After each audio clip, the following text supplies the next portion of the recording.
Hi hello everyone, welcome back to Nalina hub ಚಾನಲ್ಗೆ ನಿಮಗೆಲ್ಲರಿಗೂ ಆತ್ಮೀಯ ಸ್ವಾಗತ. ಬನ್ನಿ, ನಾನಿವತ್ತೊಂದು ರೆಸಿಪಿಯೊಂದಿಗೆ ಬಂದಿದ್ದೀನಿ. ಅದರ ಬಗ್ಗೆ ಮಾತಾಡೋಣ. ಇದು ಡಯಾಬಿಟಿಸ್ ಇರೋರಿಗೆ, ಮಧುಮೇಹ ಇರೋರಿಗೆ ಈ ಉಂಡೆ ಎಷ್ಟು ಉಪಯುಕ್ತ, ಎಷ್ಟು ತಿನ್ನಬೇಕು, ಎಷ್ಟು ಮಿತವಾಗಿ ತಿನ್ನಬೇಕು, ಅದು ನಮಗೆ ಯಾವ ರೀತಿಯಾಗಿ ಸಹಾಯ ಮಾಡುತ್ತದೆ, ಅದು ಏನು ಎಂಬುದನ್ನು ಇವತ್ತಿನ ವಿಡಿಯೋದಲ್ಲಿ ಡೀಟೇಲ್ಸ್ ಆಗಿ ಅಷ್ಟು ವಿವರವಾಗಿ ತಿಳ್ಕೊಳ್ಳೋಣ ಫ್ರೆಂಡ್ಸ್.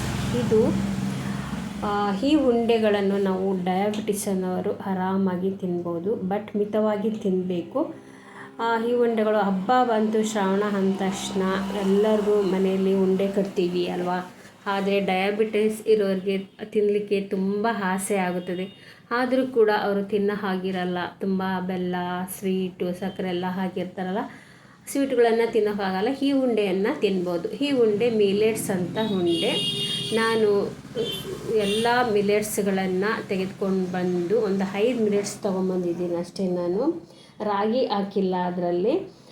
ಸಜ್ಜೆ, ನವಣೆ, ಹಾರ್ಕ, ಊದ್ಲು, ಇಷ್ಟು 5 ಐಟಮ್ಸನ್ನು ತೊಗೊಂಬಂದ್ಬಿಟ್ಟು ಇವುಗಳನ್ನು ಚೆನ್ನಾಗಿ ಎಲ್ಲ ಕಾಲು ಕೆ ಜಿ ಇದ್ದಾವೆ.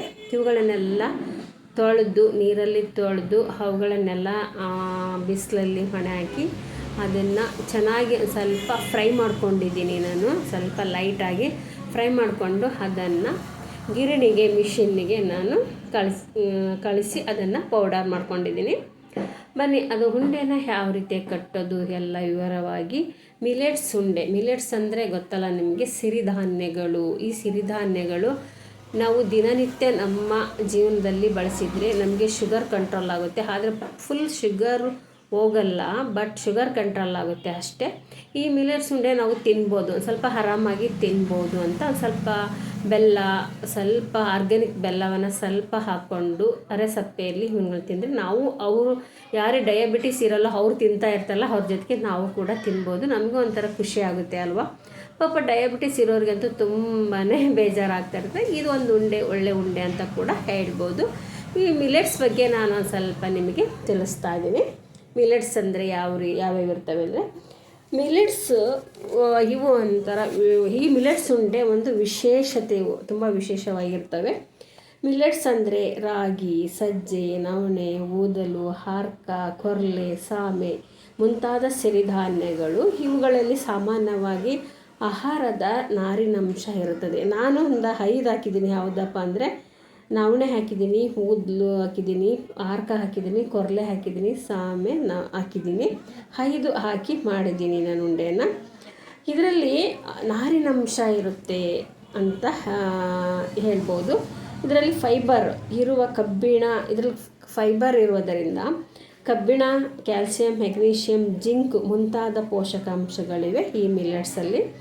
ಫೈಬರ್ ಜೀರ್ಣಕ್ರಿಯೆಗೆ ತುಂಬ ಸಹಾಯ ಮಾಡ್ತದೆ ನಮಗೆ, ಮತ್ತು ಆಹಾರದಿಂದ ಗ್ಲುಕೋಸನ್ನು ರಕ್ತಕ್ಕೆ ಸೇರುವ ವೇಗವನ್ನು ನಿಧಾನಗೊಳಿಸಿ ಸಹಾಯ ಮಾಡ್ತದೆ. ಇದು ನಮಗೆ ಬೇರೆ ಉಂಡೆಗಳು, ಬೇರೆ ನಾವು ಆಹಾರ ಪದಾರ್ಥಗಳನ್ನು, ಅನ್ನ, ರೈಸು ಅವೆಲ್ಲ ನಾವು ಊಟ ಮಾಡ್ತೀವಲ್ಲ, ಏನೇನೋ ಅವೆಲ್ಲ ಏನು ಮಾಡ್ತೇವೆ, ನಮ್ಮ ರಕ್ತಕ್ಕೆ ಗ್ಲುಕೋಸನ್ನು ಸಡನ್ನಾಗಿ ಕಳಿಸ್ಬಿಡ್ತವೆ. ಆಗ ನಮಗೆ ಶುಗರ್ ಹೆಚ್ಚಾಗುತ್ತೆ. ಈ ಮಿಲೆಟ್ಸ್ಗಳು ನಾವು ಊಟ ಮಾಡಿದರೆ, ಈ ಮಿಲೆಟ್ಸ್ಗಳ ಆಹಾರಗಳನ್ನು ತಿಂದರೆ ನಾವು, ಇದು ನಮ್ಮ ರಕ್ತಕ್ಕೆ ಗ್ಲುಕೋಸನ್ನು ನಿಧಾನವಾಗಿ ಕಳಿಸ್ತದೆ. ಇದು ನಮಗೆ ಸಹಾಯ ಮಾಡ್ತದೆ ಅಂತ ಕೂಡ ಹೇಳ್ಬೋದು ಫ್ರೆಂಡ್ಸ್. ಇದರಲ್ಲಿ ಶುಗರ್ ಇರುವವರು ಇಲ್ಲಿ ಒಂದು ಮುಖ್ಯ ವಿಷಯ ಏನು ಗೊತ್ತಾ, ಮಿಲೆಟ್ಸ್ ಉಂಡೆ ಎಂದರೆ ಮಾತ್ರ ಡಯಾಬಿಟಿಸ್ ಇರುವವರು ಬೇಕಾದಷ್ಟು ತಿನ್ಬೋದು ಅಂತ ಎಂತಲ್ಲ. ಅಯ್ಯೋ ನಮಗೆ ಡಯಾಬಿಟಿಸ್ ಇದೆ, ಮಿಲೆಟ್ಸ್ ಅಂದ ತಕ್ಷಣ ಎಲ್ಲ ಬೇಕಾದಷ್ಟು ತಿನ್ಬೋದು ಅಂತಲ್ಲ. ಇದು ಶುಗರನ್ನು ಕಂಟ್ರೋಲ್ ಮಾಡುತ್ತೆ ಹೊರತು ಇದನ್ನು ಸಂಪೂರ್ಣವಾಗಿ ಹೋಗ್ಸಲ್ಲ. ಇದಕ್ಕೆ ಟ್ರೀಟ್ಮೆಂಟ್ ತೆಗೆದುಕೊಳ್ಬೇಕು. ಇಲ್ಲಿ ಬಳಸುವ ಬೆಲ್ಲ, ಸಕ್ಕರೆ ಪ್ರಮಾಣ ಮಾತ್ರ. ಉಳಿದ ಇಂಗ್ರೀಡಿಯೆಂಟ್ಸ್ ಕೂಡ ರಕ್ತದ ಸಕ್ಕರೆಯ ಮೇಲೆ ತುಂಬ ಪರಿಣಾಮವನ್ನು ಬೀರ್ತವೆ. ಅದಕ್ಕೆ ನಾವು ಇವುಗಳನ್ನು ಮಿತವಾಗಿ ತಿನ್ನಬೇಕು. ಅಯ್ಯೋ ನಾವು ಡಯಾಬಿಟಿಸ್ ತಿನ್ನೋರು ಉಂಡೆ ಅಂತೇಳ್ಬಿಟ್ಟು ಸಿಕ್ಕಾಬಟ್ಟೆ ಹೆಚ್ಚಿನ ಪ್ರಮಾಣದಲ್ಲಿ ತಿನ್ನಬಾರ್ದು. ಇದನ್ನು ಮಿತವಾಗಿ ತಿನ್ನಬೇಕು. ಯಾಕೆಂದರೆ ಏನೇ ಆಗಲಿ ನಾವು ಹೆಚ್ಚು ತಿಂದಷ್ಟು ಒಳ್ಳೆಯದಲ್ಲ ಆರೋಗ್ಯಕ್ಕೆ ಅಲ್ವಾ. ಏನು ಹೇಳ್ತಾರಲ್ಲ, ಅತಿಯಾಗಿ ತಿಂದರೆ ಅಮೃತನೂ ಕೂಡ ವಿಷವಾಗುತ್ತದೆ ಅಂತ. ಹಾಗೆ ಯಾವುದೇ ಪದಾರ್ಥವಾಗಿರ್ಬೋದು, ಯಾರೇ ಆಗಿರಲಿ ಅತಿಯಾಗಿ ಯಾವುದನ್ನು ಯೂಸ್ ಮಾಡ್ಬೋದು. ಇದನ್ನೊಂದು ದಿನಕ್ಕೆ ಒಂದು ಉಂಡೆನೋ, ಡಯಾಬಿಟಿಸ್ ಇರೋರು ಅರ್ಧ ಉಂಡೆನೋ ತಿನ್ಬೋದು. ಅವರೆಲ್ಲ ತಿಂತಾ ಇರ್ತಾರಲ್ಲ, ಅವ್ರ ಜೊತೆಗೆ ನಾವು ಕೂಡ ಇದನ್ನು ತಿನ್ಬೋದು. ಇವುಗಳಲ್ಲೇ ಮುದ್ದೆ, ಚಪಾತಿ, ರೊಟ್ಟಿ ಇವುಗಳನ್ನೆಲ್ಲ ಮಾಡ್ಕೋಬೋದು ಈ ಮಿಲೆಟ್ಸ್ನಿಂದ. ಈ ಮಿಲೆಟ್ಸ್ ಒಂಥರ ಆರೋಗ್ಯಕ್ಕೆ ಒಳ್ಳೆಯದು. ಇವುಗಳು ತಿಂದರೆ ನಾವು ಫಿಟ್ಟಾಗಿ ಕೂಡ ಇರ್ತೀವಿ. ಆಮೇಲೆ ತುಂಬ ಡೈಜೆಷನ್ ಚೆನ್ನಾಗುತ್ತೆ. ಇದರ ನಾರಿನಾಂಶ, ಕಬ್ಬಿಣಾಂಶ, ಜಾಸ್ತಿ ಕ್ಯಾಲ್ಸಿಯಂ ಇರೋದರಿಂದ ನಮಗೆ ಕೈ ಕಾಲು ನೋವು, ಮಂಡಿ ನೋವು, ಆಮೇಲೆ ಸ್ವಲ್ಪ ಪ್ರತಿಯೊಂದು BP, ಶುಗರ್ ಎಲ್ಲದೆಲ್ಲ ಕಂಟ್ರೋಲಲ್ಲಿ ಇಡುತ್ತೆ ಇದು. ಆದ್ದರಿಂದ ಇದನ್ನು ಎಚ್ಚೆತ್ತವಾಗಿ ಬಳಸಿದರೂ ಏನು ಪರವಾಗಿಲ್ಲ. ಅಂದರೆ ಅದು ಸ್ವಲ್ಪ ಹೀಟ್ ಆಗುತ್ತೆ ಬಾಡಿ, ಅದು ನಾವು ಇದನ್ನು ನೋಡಿಕೊಂಡು ತಿನ್ನಬೇಕಾಗುತ್ತದೆ. ಈ ಉಂಡೆಯನ್ನು ಮಾಡೋದು ತುಂಬ ಸುಲಭ. ಎಲ್ಲದು ಬಿಸಿ ಮಾರ್ಕೆಟಿಂದ ತಂದು ಅವುಗಳನ್ನೆಲ್ಲ ತೊಳೆದ್ಬಿಟ್ಟು ಒಣ ಹಾಕಿ ಸ್ವಲ್ಪ ಲೈಟಾಗಿ ಹುರಿದ್ಬಿಟ್ಟು ಫ್ರೈ ಮಾಡಿಕೊಂಡು ಅವಳ ಗಿರಣಿಗೆ ಮಿಷಿನ್ಗೆ ಹಾಕ್ಸ್ಕೊಂಬಂದು ಪೌಡರ್ ಮಾಡ್ಕೋಬೋದು. ಪೌಡರ್ ಮಾಡ್ಕೊಂಡ ನಂತರ ಅದನ್ನು ಸ್ವಲ್ಪ ತುಪ್ಪದಲ್ಲಿ ಹುರಿಬೇಕು. ನಾನು ಇದನ್ನು ಸ್ವಲ್ಪ ತುಪ್ಪ ಹಾಕಿಲ್ಲ, ತುಂಬ ದಿನ ಇಡ್ಬೋದು ಅಂತೇಳಿ ನಿಮಗೆ ತೋರ್ಸೋಕ್ಕೋಸ್ಕರನೇ ಈ ಉಂಡೆಯನ್ನು ಮಾಡಿದ್ದೀನಿ. ತುಪ್ಪದಲ್ಲಿ ಚೆನ್ನಾಗಿ ಹುರ್ಕೊಂಡ್ರೆ ಇನ್ನೂ ಸ್ಮೂತಾಗಿ ಬರ್ತವೆ. ಅದು ಹಿಟ್ಟನ್ನು ನಾವು ಪಾನಕನ ತೆಳು ಮಾಡ್ಕೋಬೇಕು. ಇದಕ್ಕೆ ಗಟ್ಟಿ ಪಾನಕ ಮಾಡ್ಕೊಂಬಿಟ್ರೆ ಏನಾಗ್ತದೆ, ಇದು ಎಲ್ಲ ಹಿಟ್ಟಲ್ಲ, ಹಾಗಾಗಿ ಜಾಸ್ತಿ ಹೀರ್ಕೊಂಡ್ಬಿಟ್ಟು ಗಟ್ಟಿ ಆಗೋ ಚಾನ್ಸಸ್ ಇರುತ್ತೆ. ಅದಕ್ಕೆ ಆದಷ್ಟು ತೆಳ್ಳಗೆ ಪಾನಕ ಮಾಡ್ಕೊಂಡು, ಇದು ಹೆಚ್ಚು ಪಾನಕ ಹಿಡಿಯುತ್ತದೆ. ಇದು ತುಂಬ ಪಾನಕ ಬೇಕಾಗುತ್ತೆ ಅದಕ್ಕೆ ತೆಳ್ಳು ಮಾಡ್ಕೋಬೇಕು. ನೋಡಿ, ನಾನು ಚಪಾತಿ ಹಿಟ್ಟಕ್ಕೆ ಆ ಥರ ನಾದ್ಕೋಬೇಕು. ಚೆನ್ನಾಗಿ ನಾದ್ಕೊಂಡ್ರೆ ಅದಕ್ಕೆ ಡ್ರೈ ಫ್ರೂಟ್ಸ್ಗಳು ಎಲ್ಲನೂ ಕೂಡ ಹಾಕ್ಕೋಬೋದು. ಕೊಬ್ಬರಿ, ಏಲಕ್ಕಿ ಪೌಡರ್ ಅದೆಲ್ಲ ಹಾಕಿದ್ರೆ ತುಂಬ ಕಂಪಾಗಿ ತುಂಬ ತಿನ್ಲಿಕ್ಕೆ ಚೆನ್ನಾಗಿ ಅನಿಸ್ತವೆ. ಸ್ವಲ್ಪ ಅದರಿಂದ ಹುರಕ್ಕಿ ಉಂಡೆ ಅಂತಾರಲ್ಲ, ಆ ಥರ ಇದು ಬರುತ್ತೆ. ತಿನ್ಬೋದು ಇದನ್ನು ಯಾವಾಗಲಾದರೂ.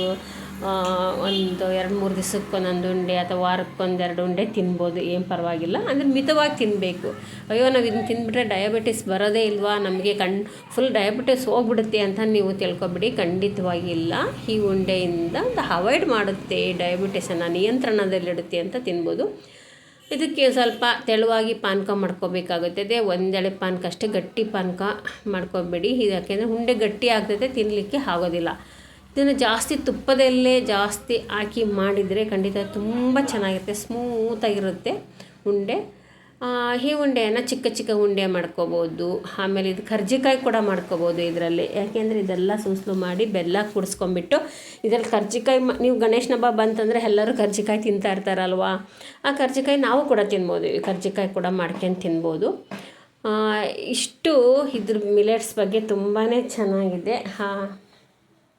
ಡಯಾಬಿಟೀಸ್ ಇರೋರೇನು ಬೇಜಾರು ಮಾಡ್ಕೊಳ್ಬೇಡ್ರಿ. ಈ ಉಂಡೆ ಮಾಡ್ಕೊಂಡು ಮತ್ತು ಕರ್ಜಿಕಾಯಿ ಸೂಸ್ಲು ಮಾಡ್ಕೊಂಡು ಒಂದು ಸ್ವಲ್ಪ ಜಾಸ್ತಿ ಕೊಬ್ಬರಿ ಅದನ್ನೆಲ್ಲ ಹಾಕ್ಕೊಂಡು, ಇದು ಕೂಡ ಪೌಡರ್ ಮಾಡ್ಕೊಂಡು ಸ್ವಲ್ಪ ಲೈಟಾಗಿ ಬೆಲ್ಲ ಹಾಕ್ಕೊಂಡು ತಿನ್ಬೋದು. ಈ ಥರ ಉಂಡೆಗಳನ್ನು ಮಾಡ್ಕೊಂಡು ತಿನ್ನೋದ್ರಿಂದ ಡಯಾಬಿಟಿಸ್ ಸ್ವಲ್ಪ ಕಂಟ್ರೋಲ್ ಆಗುತ್ತೆ. ನಮಗೂ ಉಂಡೆನ ತಿಂತೀವಿ, ಖುಷಿಯಾಗಿ ನಾವು ಉಂಡೆ ತಿಂತೀವಿ ಅನ್ನೋವಷ್ಟು ನಮಗೆ ಭಾಸವಾಗ್ತೈತೆ. ಆಮೇಲೆ ನಮಗೆ ಒಂದು ನಾನು ಎಲ್ಲರಂಗೆ ಉಂಡೆ ತಿಂತಾ ಇದ್ದೀನಿ ಅಂತ ನಮಗೂ ಒಂದು ಸಂತೋಷ ಸಿಗುತ್ತೆ ಅಲ್ವಾ. ಈ ವಿಡಿಯೋವನ್ನು ಇಲ್ಲಿಗೆ ಮುಗಿಸ್ತಾ ಇದ್ದೀನಿ. Thank you.